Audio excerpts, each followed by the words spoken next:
د جبهه مقاومت ډلې مشر احمد مسعود وایي مذاکرات او جګړې دواړو ته چمتو یو. طالبان دې داسې فکر نه کوي چې مونږ جګړې څخه اوښتې او ضعیفه شوي یو. مونږ دواړه ته چمتو یو. احمد مسعود د طالبانو سره لیدنې ته لیواله دی او خوشحاله هم دی. غواړي چې د طالبانو سره لیدنه وکړي. هغه ویلي د طالبانو دفاع وزیر ملا یعقوب مجاهد په خبره سر خلاصیږي، باید له هغه سره خبرې ترسره شي.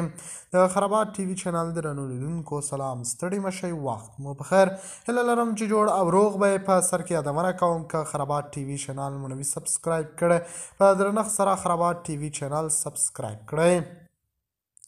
په ورته مهال د افغانستان په شمال او مرکزي سیمو کې د وسلو طالبانو پر ضد یوه بله جوړېدونکې ټولواله وایي له طالبانو سره خبرو نیت لري، خو که اړتیا پېښه شوه نو اوږدې جګړې ته هم چمتو دي.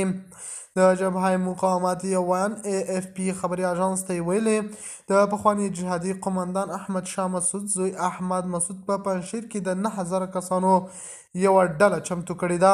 په خپله احمد مسعود د لندن شرق الواسط ورځپاڼې ته یوه مرکه کې ویلي طالبانو سره خبرو ته چمتو دي، خو که اړتیا پېښه شوه نو تر وروستی کس به جګړه کوي. نوموړي ویلي موږ چمتو یو چې د خبرو له لارې له طالبانو سره یو ټول شموله حکومت جوړ کړو، خو افغانستان کې د یو سخت دریځه حکومت رامنځته کېدل د منلو نه دی. دا به نه یوازې افغانستان بلکې ټولې سیمې او نړۍ ته ګواښ وي.